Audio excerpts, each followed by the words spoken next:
ବାସନ୍ତୀ ପାଠାଗାରର ମାସିକ ସାହିତ୍ୟ ଆସର ସାହିତ୍ୟ ମଣିଷ ପଣିଆକୁ ବଞ୍ଚାଇ ରଖେ କହିଛନ୍ତି ଡକ୍ଟର ସେନାପତି। ସହରର ଅନ୍ୟତମ ଅଗ୍ରଣୀ ସାହିତ୍ୟ ଅନୁଷ୍ଠାନ ବାସନ୍ତୀ ପାଠାଗାରର ମାସିକ ସାହିତ୍ୟ ଆସର ପାଠାଗାର ପରିସରରେ ଅନୁଷ୍ଠିତ ହୋଇଯାଇଛି।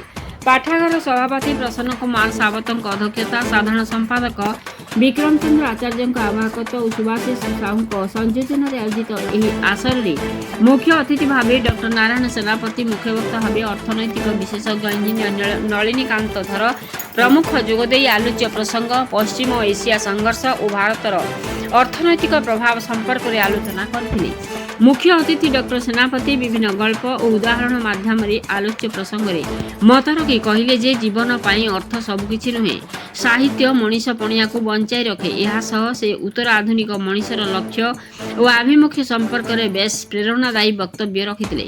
ମୁଖ୍ୟ ବକ୍ତା ଇଞ୍ଜିନିୟର ଧର ତାଙ୍କ ବକ୍ତବ୍ୟରେ କହିଲେ ଯେ ବର୍ତ୍ତମାନ ଚାଲିଥିବା ପଶ୍ଚିମ ଏସିଆରେ ଯୁଦ୍ଧ ପାଇଁ ତୈଳ ସଙ୍କଟ ଯୋଗୁଁ ତୈଳ ଦର ବୃଦ୍ଧି ସାଙ୍ଗକୁ ମୁଦ୍ରାସ୍ଫୀତି, ଟଙ୍କାର ଅବମୂଲ୍ୟମାନ, ଖାଦ୍ୟ ଓ ସାର ଇତ୍ୟାଦିର ସବସିଡି ବୃଦ୍ଧି ଏବଂ ସୁଧହାର ବୃଦ୍ଧି ଯୋଗୁଁ ଶିଳ୍ପ ବ୍ୟବସାୟ କ୍ଷେତ୍ରରେ ମାନ୍ଦାବସ୍ଥା ସହ ବିତ୍ତୀୟ ନିଅଣ୍ଟକୁ ବହୁମାତ୍ରାରେ ବୃଦ୍ଧି କରିବ। ଏହିପରି ଘଡ଼ିସନ୍ଧି ମୁହୂର୍ତ୍ତରେ ଭାରତ ସରକାର ଓ ରିଜର୍ଭ ବ୍ୟାଙ୍କ ଦୃଢ଼ ସଂସ୍କାରମୂଳକ ପଦକ୍ଷେପ ନେବା ପାଇଁ ଇଞ୍ଜିନିୟର ଧର ଆହ୍ୱାନ ଦେଇଥିଲେ। ପରେ ପ୍ରତାପ କୁମାର ପଣ୍ଡା ଧୂଆଁ ଶୀର୍ଷକ ଗଳ୍ପ ପାଠ କରିଥିଲେ।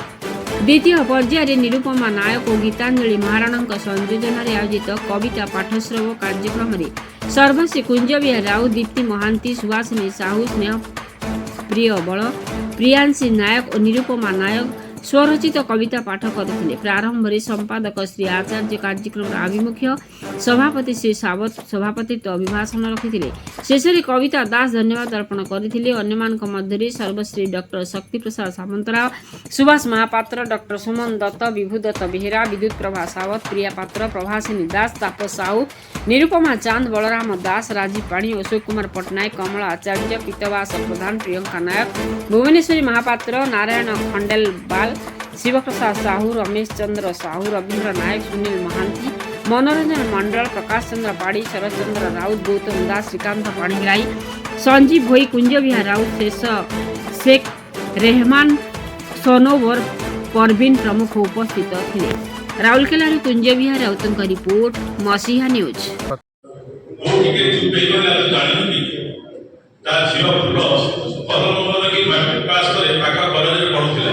ସେଠି ବେଳେ ସୁରଟରେ କାମ କରୁଥିବା ଅରୁଣ ନାମକ ଗୋଟିଏ ପିଲାକୁ ଭଲ ପାଇ ବସିଲା।